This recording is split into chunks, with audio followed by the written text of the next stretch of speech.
everybody, I'm Tom Vasel, and welcome to Board Game Breakfast. All right, well, last week we announced the Dice Tower Award nominations for the best games of 2018, the nominees at least. And so you can go to our website if you missed that and see what they are. We'll be announcing the winners for those on at the Dice Tower Convention. So that's coming up a month and a half away. Speaking of things that are coming up, another contest! Hooray! So our contest that we ran last week, the winner for that is Randall Peterson. Congratulations! And now we have another contest for Balk again. So Balk, a new strategy game. You can find more information about it at balk.co. And the question this week is, how many rounds must you sweep to win Balk? How many rounds must you sweep to win Balk? Email us the answer at contests@dicetower.com. And in the heading, just put Balk 3, because this is the third contest. And if you win, we'll pick a random winner. We'll announce it next week. You can get a $50 gift certificate and a copy of Balk. So, besides our contest, also, we're going to be going to the UK Games Expo in just a week and a half, basically. So we did a video and we have our schedule up where you can see where me and Z will be during that time frame. So if you want to come see us or spend some time and say hi, we would love to talk to you. This is exciting for us to come over there, so that's thrilling. And Sam and Roy will be at the Come On Expo, so if you're in Atlanta that same weekend, you'll have a chance to see them there. Alrighty, well, all of that's going on. Let's get started with the show, and we'll start with stuff I found on the internet. All right, so first, Adam Smiles was one of the Board Game Geek administrators. Sad news, passed away from a brain tumor. And you can find more information about him and the impact he had on people and their websites at Board Game Geek. Someone who went to a convention saw a prototype for Terraforming Mars, a dice game. Got to play it. You can see a picture here of the prototype board, of course. A faster dice game of this. No official announcement has come out yet, so we'll have to wait and see. Serious Pulp will be selling extra copies of Seventh Continent. And in one of the updates to their Kickstarter, they just announced that they're going to have extra stuff when they're done sending out all the waves. Come on, I want to get my Kickstarter. But when that's all sent out, then you can go out and buy those, and you should, because Seventh Continent is a fantastic game. Meeples Like Us did their top 10 board game apps of 2019. So, top 10 board apps that are available in 2019. So they could have been older apps, but so if you're looking for some apps, this is one good source. Last week I talked about Stonemaier Games had made an announcement about how they would no longer sell to stores that defame them. Well, this blew up all over the internet. And I'm not a big fan of this negativity back and forth, but if you want to read it, you can see both the Gaming Goat, which is a chain of retail stores, and Stonemaier and their statements back and forth about each other and at each other and so on. So Danger Games did some game reviews stats. So kind of go in there and they took stats about views and things about different review channels. So we're on there, so go figure. So if you want to go look at that sort of thing, it's interesting. You can sort them by different amounts.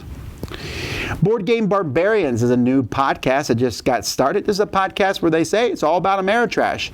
I don't know if there's any podcast that like exclusively focuses on that. There's a lot of podcasts that do, but this one says that is their mission statement. I found a funny little YouTube video about Law & Order Legacy games. Legacy games. Should we count them as games or not? Done in the style of Law & Order. This is from iHeart Board Games, so you can check that video out. And it ends with a cliffhanger. Decrypto has a print-and-play Klingon deck being printed. Why, you might ask? Why is what I ask. Why not was the answer. So there you have it. If this is something you've been looking for and wondering, and I feel like the Venn diagram for that's pretty small, but who knows. And IO 3D Print did a little article, well, a bigger article actually, about all the different 3D printers and which ones are best for printing miniatures and which ones you should check out. I'm going to be thoroughly perusing this article because I'm in the market for a 3D printer, and if you are too, this is certainly one to check out. So that's what I found on the internet this week. Remember, I always take interesting links from you. If you have any, send them to me at tom@dicetower.com. Let's keep moving.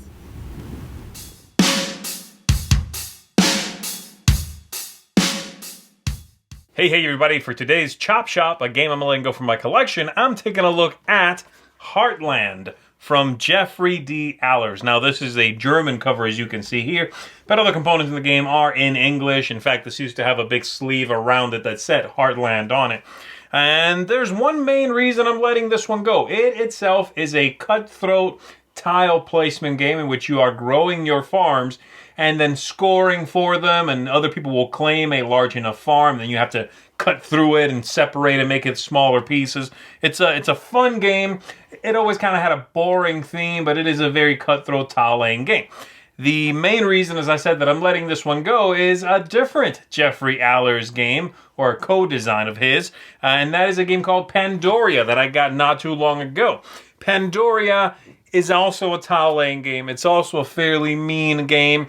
It's also one in which you want to find an opportunity to kick people off of the map so that they don't score for sections being completed, but it has a better theme. It's more engaging, and there's a little bit more than just tiles. This is purely tile placement, making matches, scoring points. In that game, Pandora, you're playing tiles, you're making matches, you are scoring things when you complete them, but then there is card play. There are spells you play. There are buildings you build that give you special powers and abilities. There are races that you can play as that give you unique abilities for the entire game. I knew almost immediately, having played Pandoria, as soon as I played it 1 or 2 times, I thought, I think this is going to replace Heartland for me. And indeed it did. So that's it for this one. Again, the theme here unfortunately does not help. But if you want to check this out, you want to know a little bit more about it, there is a version available now from Renegade Game Studios of the same game with a different theme. That's called Gunki Mono. So look into it if you so choose. All right, I'm Z Garcia. I'll see you all on the next one.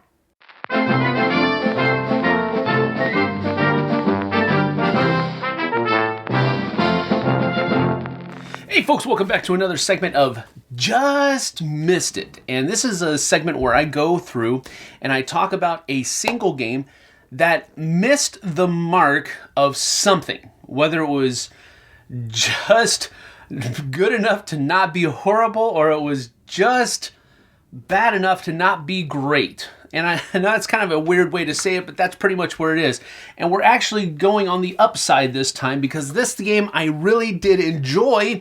It just had a couple of nitpicks that it really kept it from getting my seal of approval, which is a 7 out of 10. And this one got a 6 out of 10, and that is this one right here, Doomseeker. Now, you guys know me. I'm a miniatures guy. I like Games Workshop a lot and their products.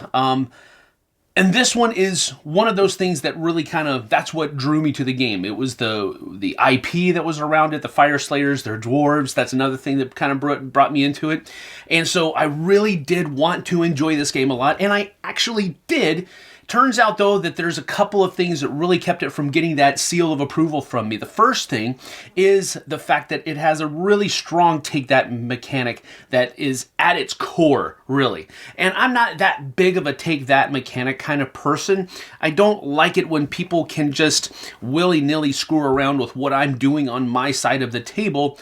I don't mind interaction, but messing with somebody just for the sake of messing with somebody, that doesn't really rub me the right way. So that was one thing. The other thing was the font choice that they used on some of the cards. Well, most of the cards, actually, if not all of the cards. But it was kind of strange, because if you go back and watch my review, I actually enjoyed the graphic design and the layout of the cards, but I thought that the font choice and the size of the font was just too small. And as you can see here, up close, I love the way the cards look. They have a great design to them. They don't look generic, I guess you could say. They just have a feel to them. By the way they look. I don't know how else to say that. But when you put them across the table, like this picture, you really have a hard time reading what's there. And I did that very specifically. The camera stayed in the same position. I just simply moved the cards away. And so you can see how it just, the font is too small. And the font choice is a little bit of a different thing. Up close, it looks great. And I love the way it looks. but it's not practical. It's not functional. And so those two things really just kept Doomseeker from getting my seal of approval. Otherwise, I do enjoy the game. I think it's fun. It just one of those games where you have to take it in short bursts, I guess you could say. But I did enjoy it. Just missed the mark of being seal of approval. So that's it for another Just Missed It segment. We'll see you guys and gals on the flip side.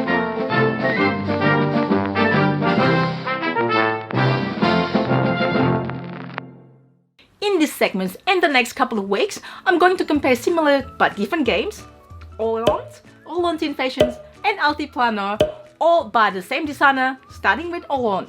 Coming up.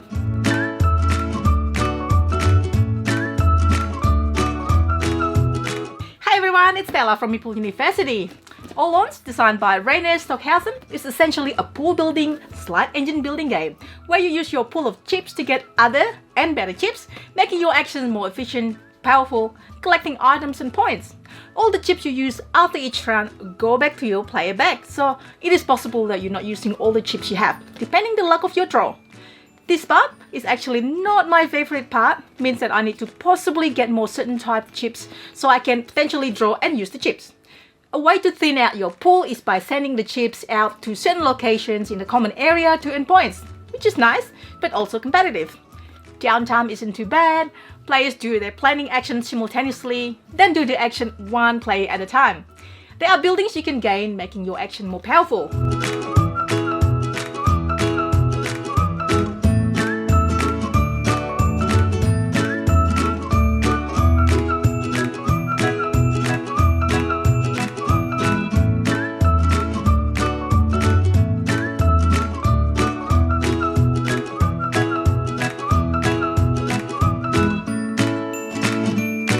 I love the game. It feels tight, there are so many actions you want to do before the game ends. You also got to watch out what your opponents are doing, especially towards the end of the game. So that's All-On's. Next time I'll talk about All-On's Invasion. Thanks for watching. If you enjoy my segment, please consider checking us out Meeple University on YouTube. On our channel, we do a lot of overview, how to play, playthrough, review and flop. See you next week for All-On's Invasion.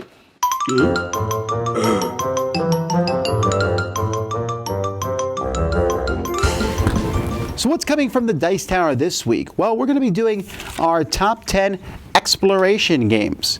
I'm also going to be taking a look at Downfall, Archmage, Dual Star Island, some expansions for Mage Wars Academy, Call to Adventure.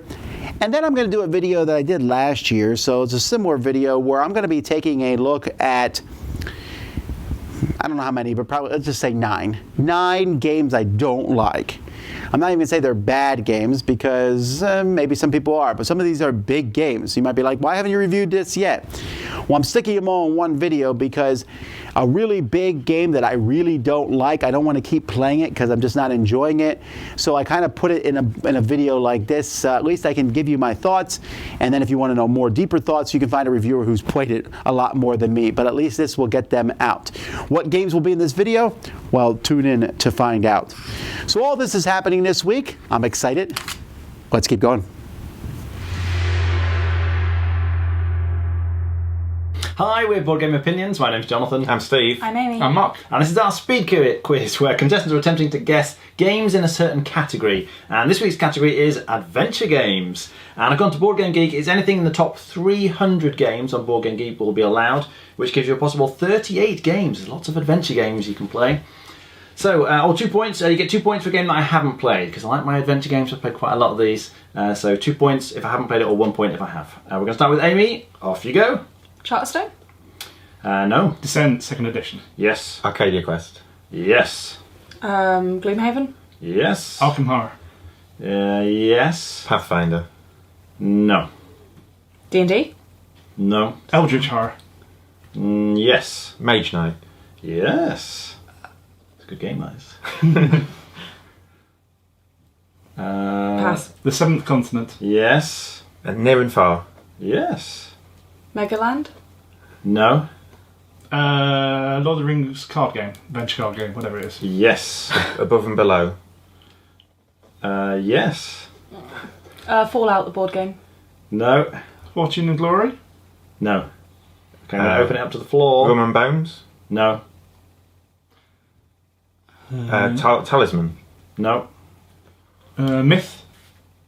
No. Too Many Bones? Yes, just a few That seconds. was what I was thinking of. That's what I was thinking of. Lord of the War of the Ring? Yes, and that's time. You just sneaked that one in. Right, give us a second to top up the scores and we'll see how they did. And we've got the scores. So Steve got 5 points, Amy got 1, but Mark got 6. So Mark's our winner this week. Well done. Other things you could have had would have been Champions of Midgard, Chronicles of Crime, Heroescape, Kingdom Death, Monster, Mansions of Madness, Rune Wars, Robinson Crusoe. There were quite a lot. Did you get any that we missed? Incidentally, nobody got any games that I hadn't played, so there aren't many of those. Thanks very much for watching. We'll see you next time. Welcome to The Purge. Here we go. Row 5, column 3. That's 1, 2, 3, 4, 5. 1, 2, 3. Are you happy now? So this is everything we have on Scythe. Scythe, the board game, the base game, all the expansions. The only thing we don't have yet is the new encounter cards, which will be added to the collection soon. So it shall be. This game, I love it so much. We have played it last week. We have more games, 2 more games in our campaign of the expansion, the Fenris expansion. Mm-hmm. Then we're going to do it all again, but with airships, and we have to play more with the airships. We have to play more with the airships for sure. I don't hate it. I have played some. That sounds very weird. I played it sometimes when I really, really liked it. Of course, when I got a bit closer to winning. I think I won once. We played it once with 4 other people that we... Is that true? We played a 6-player game once. We played a 6-player game once with people we didn't really know that well. That was horrible because it took way too long.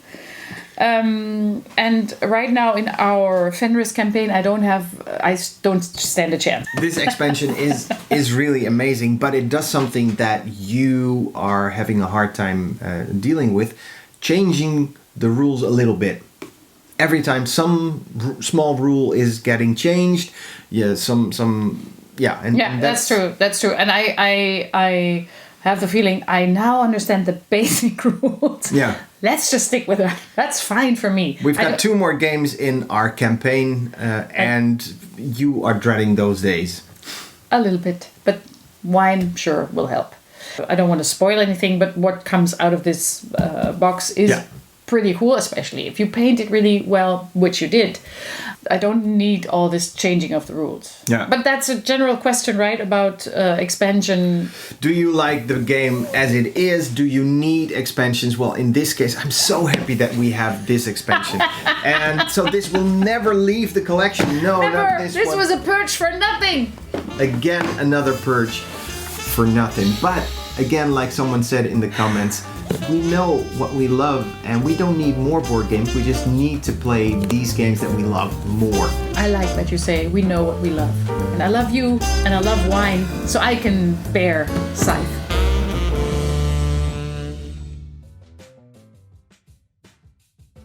Hey guys, Joe here. I'm back with another Works of Art, and in this episode I want to correct something. At the end of 2018, I put a segment out on Board Game Breakfast where I showcased my top 5 games that I thought had the best artwork. And I realized that I never highlighted my number 1 game outside of that video, so I need to correct that. So today I'm going to show off Everdell by Starling Games. So the artwork in this game is done by the incredible Andrew Bosley. I'm going to throw up a bunch of the artwork for the game so you can check it out. But he's done everything from the box art to all the cards in the game. And if you got the deluxe edition, there's also a sleeve that goes over the box and it has a grid just showcasing some more of the artwork that he's done for the game. So in the game, there are 128 cards. They're a mix between critters, the creatures that are in the game, or buildings, which are also called construction cards. This is one of those games that you kind of want to see all the cards in the game because the world he created here is something fun. Andrew is a freelance illustrator and concept artist, and he lives in northern Arizona.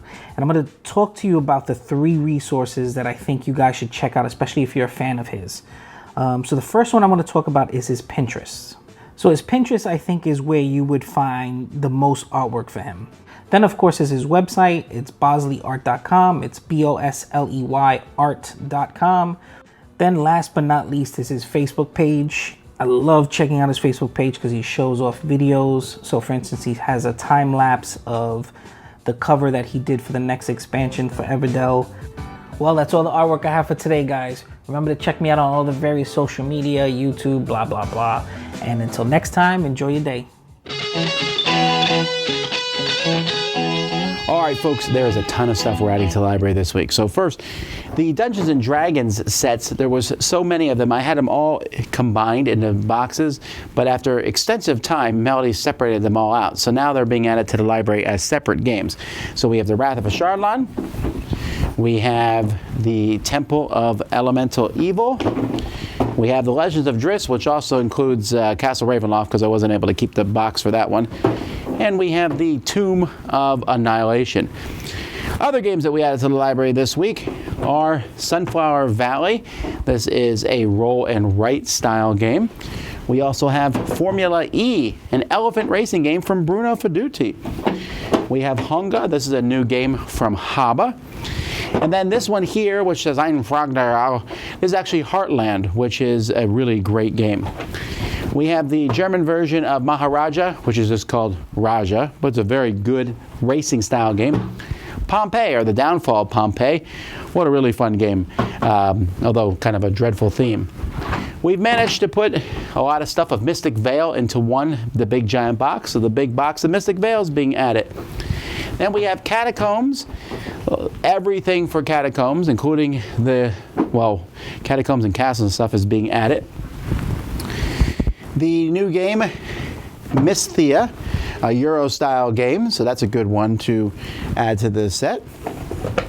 There's an old one now, a classic game, Around the World in 80 Days. Really like this one, introduced the time mechanism that was used in other things. You may have heard of this one, Ticket to Ride. What? Isn't it already in the library? Of course, but we need another copy. Just like we need to get Lost Cities into the library for the same reason. The Towers of Arcanos, excellent game. Very short type filler game, but lots of fun.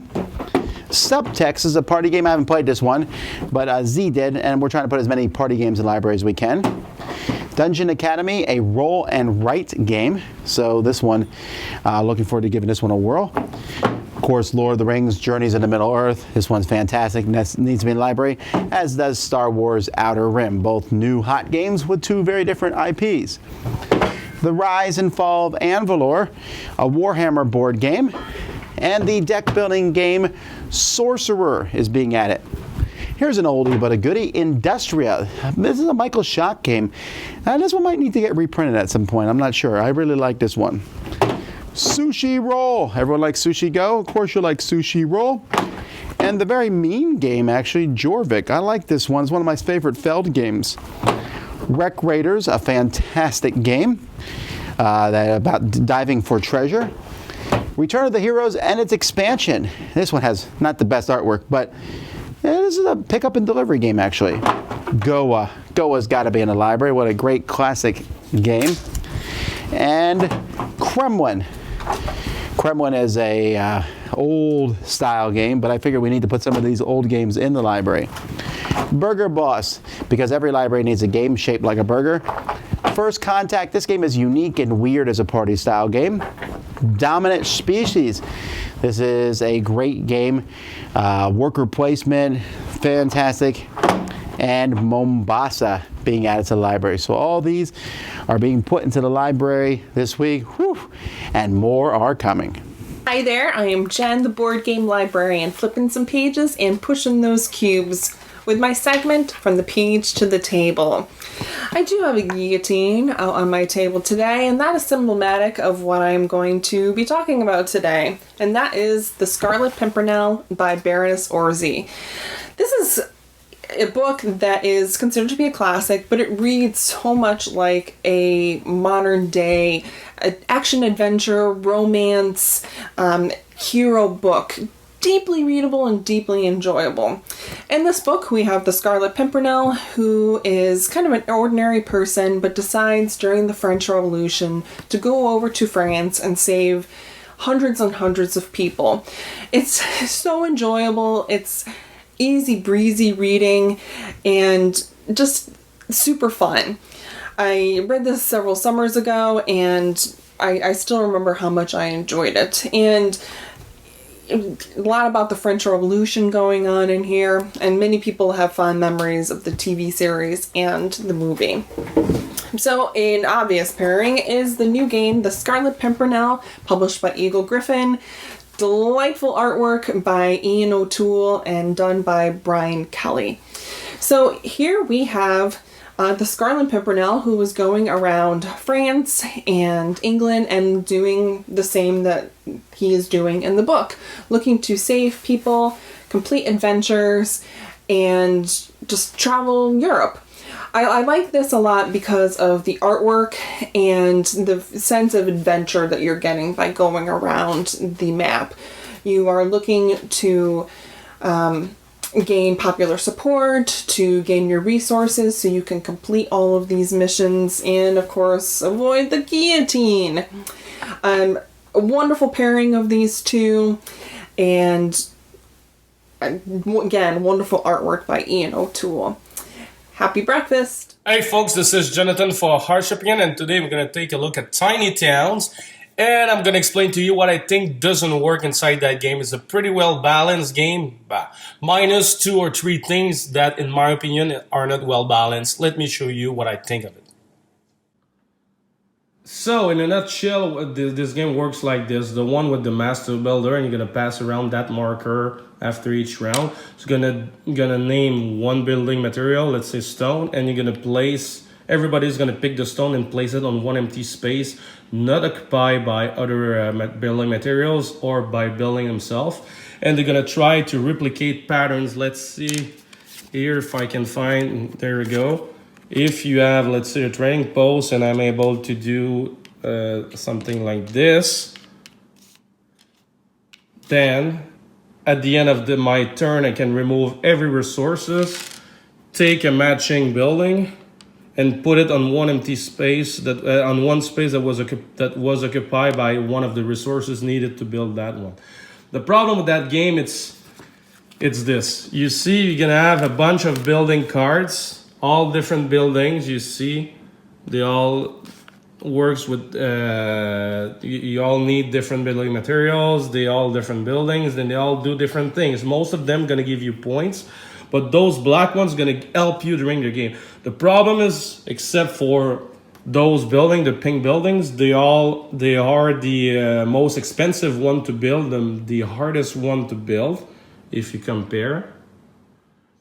And they're not gonna give you points, or at least not a lot, but they're gonna help you during the games by mitigate the luck or by mitigating the kind of resources your opponent's going to dictate that you're supposed to place on your board.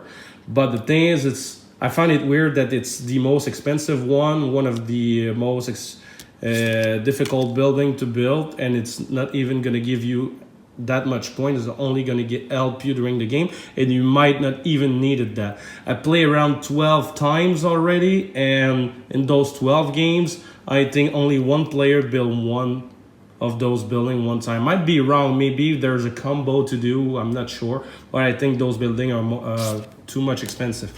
And the pink building, I think they're not well balanced. Some of them are really powerful, like this one. You may place all future buildings on empty square of your town instead of the square that you put your resources on. That's gonna give you a lot of freedom to build, and I think that this, compared to other cards, are pretty powerful. I'm not sure they're all well balanced, but except for that, if you find that it's not well balanced, just remove this card and don't build those kind of building, and that's gonna be good. So this is, like I said, in my opinion. So thank you for watching. See you next time, guys. Bye bye. So if you ask what device has changed humanity the most in the past 30 years, it would be hard to argue that it's not the smartphone. Hands down, Everyone I know, this changes everything. It ends arguments before they can even get fully developed. It makes standing in line a whole lot less boring. It allows people to watch TV and YouTube anywhere they go. So there's a lot of good that these devices do. And yet at the same time, there certainly is truth to the statement that we spend more time on these instead of interacting with each other. Now, that does come across as a get off my lawn type argument, but despite you people saying that, there's definitely truth to it. And I found that in my own household, if I ban electronic devices for a day or so, it's amazing how much more we get along with each other and talk to each other for a while. So I like using these things, but the question is, when it comes to gaming. So Sam brought this up in our live board game breakfast last week, but I was curious, it's something that I think about a lot. So we have phones on us when we are at a game night. Obviously, if there's some sort of emergency, we would like our family to be able to call us. I definitely have had a cell phone called, and this was a decade ago, but I've had a cell phone called when I was in the middle of a game and it said my daughter fell, hurt herself, needed to go to the hospital now.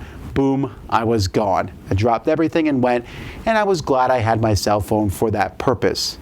And every once in a while I sit around and go, I'd like to turn my phone off, but what if there is an emergency? How will someone get a hold of me? And I get that. The thing is, though, I know that in my own life, that even though there might be an emergency, most phone calls I get aren't emergencies. And what's neat now is you can look at the phone and see who's calling, and if it's Bob, you're pretty sure it's not an emergency. Not to mention, I told my kids and my wife that if I don't answer the phone the very first time for whatever reason, if it is emergency, call again and just keep calling, and I'll get the hint really quickly, it's an emergency. And then, of course, there's texting, too. If it is an emergency, it's usually a phone call followed by a text that says, answer the phone, to some degree. So there's ways to figure that out. But when it comes to a game time, there are certainly big arguments on whether phones should be at the table or not. Now, you can't ban people's phones. I guess you could in your own household, but you can't really tell people to not bring phones to your place. And, you know, people are sitting there on their phones sometimes, and some people do it more than others. Is that a rude thing? Well, with everything else in life, we tend to think that if someone's on their phone more than us, they're being rude. And if someone blames us for being a phone, well, I'm not doing it as much as other people are. And that's the way that will come across. And I've certainly taught games and looked and there's one person on their phone, or there's two people on their phones, or there's somebody who is talking on their phone, having a conversation which is clearly not important, but whatever. And that sort of thing can be very bothersome. But I think for me, I'm finding that just try to let a lot of it bounce off. I will draw some lines. Here's one line I draw. If you're on your phone texting and messing around the whole time the rules explanation, and you complain during the game that you didn't hear a rule that I clearly said during the rules explanation, tough. I don't mind. I'm not going to make a fuss that you were on your phone. That's, you know, you could be on your phone. It's your thing. But then don't get upset with me because you were only giving me half your attention. If someone needs to take a phone call in the middle, that's fine. You got to do what you got to do. Although if it's going to be a long phone call, I might say, well, why don't you go have it over there, and we'll just wait for you as long as we possibly can. Not a big deal. And if someone's trying to do something else in between, like they're consistently texting, maybe I'll say something, but I haven't played with anybody who's been so rude that it's been that big of a problem. For people looking up rules while we're playing a game, hooray! Help me figure out what I'm doing wrong. For people looking up strategies, stop it. Just learn to play the game on your own. Look up strategy on your own time. So I don't know. What do you guys run into? Do you run into people who are on the phones too much? These are a fantastic device. I sit there, I'm like, oh, I don't know what to do. Hey, look, here's the answer to that rule. Hey, I don't know what to do. Let's look in this forum. Hey, I wonder if there's this. Or just, you know, sometimes someone is taking a really long time. You're playing with that AP player, and you're talking to other people and having a good time, but then every once in a while, maybe you do want to look something up on the phone. We live in a changing society. We got to change along with it. At the same time, general, you know, rules of, you know, being courteous to one another still apply. What do you think about phones, and how do you deal with them in your gaming groups? That's what I think this week. Not every expansion lives up to what you hope it will be.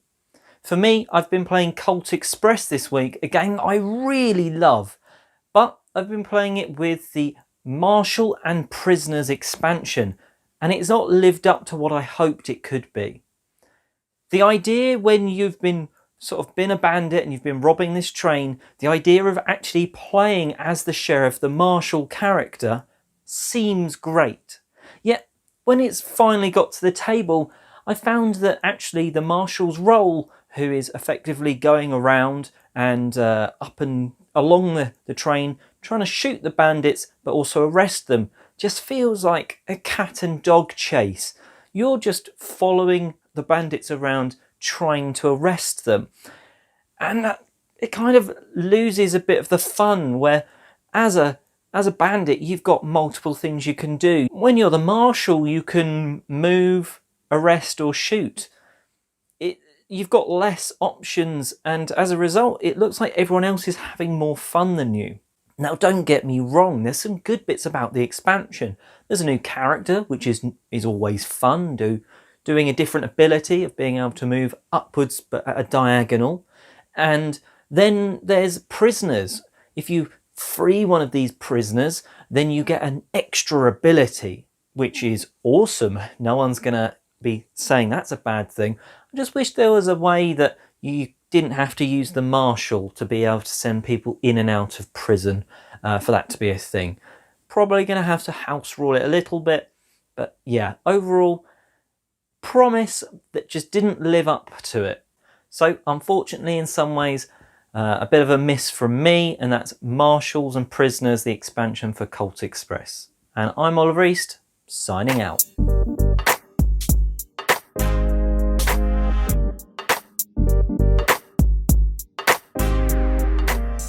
Hey everyone, Chris Renshaw here with, sadly, the last role-playing segment that I'll be doing for Board Game Breakfast. It's been a great couple of years and I've had a lot of fun being a part of this show, and thanks to Tom and everyone on the Dice Tower that goes into making these shows for letting me be a part of them. If you still want to see my thoughts and opinions on RPGs and related subjects, you need to go subscribe to our YouTube channel at youtube.com/boardsandswords, where this segment will be continuing on its own. But for one last thought before I let y'all go, is I wanted to know, I've asked other people and I've told you about some myself, but what's your favorite moment in an RPG if you've played one? What was the one moment that just made you be like, this is the moment that I will remember forever? It's the one moment that when you talk about it with people, that's the example that you always bring up of why you enjoy playing RPGs. Let me know down in the comments below.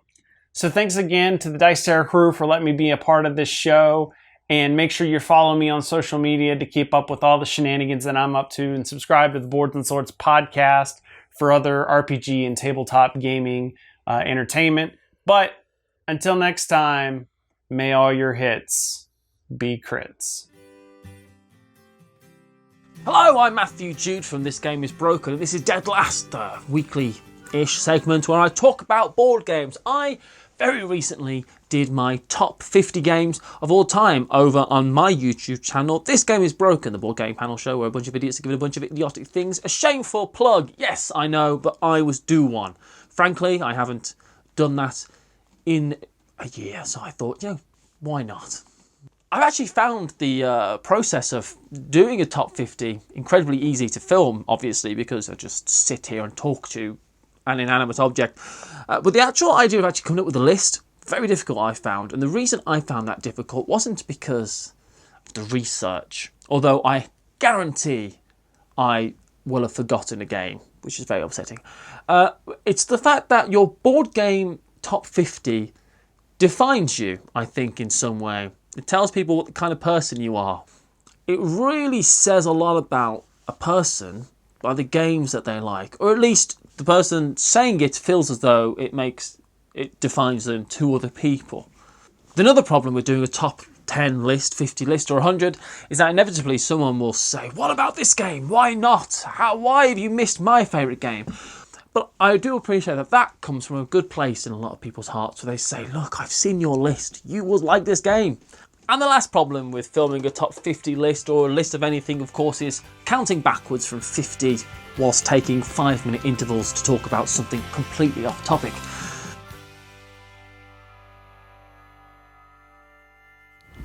And that's it for another Board Game Breakfast. Thank you so much to everyone for watching our show. I'm excited about this coming week. We got lots of different videos and things. And of course, our podcast and lots of other podcasts are part of the Dice Tower Network. You can check them out at dicetowernetwork.com. So it's exciting. And I should mention, of course, as always, Dice Tower Con, there's still tickets available if you want to come to it. It's in July. That's exciting. And Dice Tower Retreat. You want a, very cozy get-together with Dice Tower folk and playing with our huge, amazing library. I just showed you some more games being added to it. Come and join us this September. Find more information at dicetowerretreat.com. Folks, as always, very glad to have you. See y'all next time. I'm Tom Vasel. You've been watching Board Game Breakfast.